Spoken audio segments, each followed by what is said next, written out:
இன்று அவருடைய சத்தம். எழுதியவர் சகோதரர் சகரியா பூனன் அவர்கள். நாள் ஜூன் 24. அடங்கி இருக்கும் ஆவி கொண்ட மனைவியே தன் குடும்பத்தை கட்டுவாள்.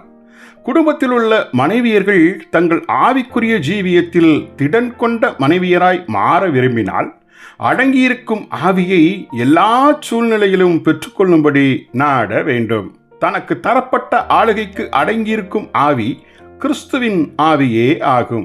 இதைத்தான் 1 பேதுரு 3:1 அந்தப்படி இயேசுவை போலவே மனைவிகளே உங்கள் சொந்த புருஷர்களுக்கு கீழ்ப்படிந்திருங்கள்.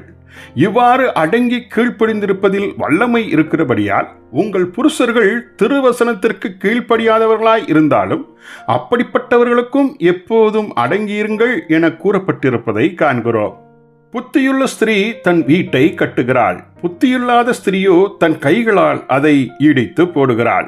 இந்த வசனத்தில் புத்தியுள்ள கணவன் என்று எழுதப்படவில்லையே. நீதிமொழிகள் 14:1. ஏனென்றால் ஒரு மனைவி அடங்கியிருக்கும் ஆவியை பெற்றிருப்பாளா அல்லது பெற்றிருக்க மாட்டாளா என்பதை வைத்தே வீடு கட்டப்படுவது நிர்ணயிக்கப்படுகிறது.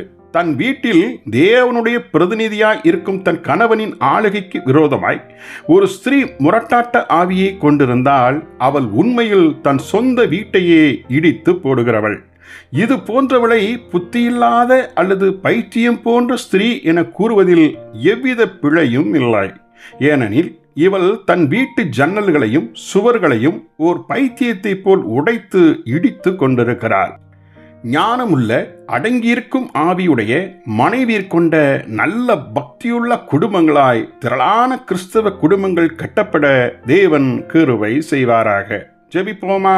அன்புள்ள தந்தையே, மனைவியர்களின் முக்கிய பங்காகிய கணவனுக்கு அடங்கியிருக்கும் நல்ல ஆவியை தயவாய் தந்தருளும்.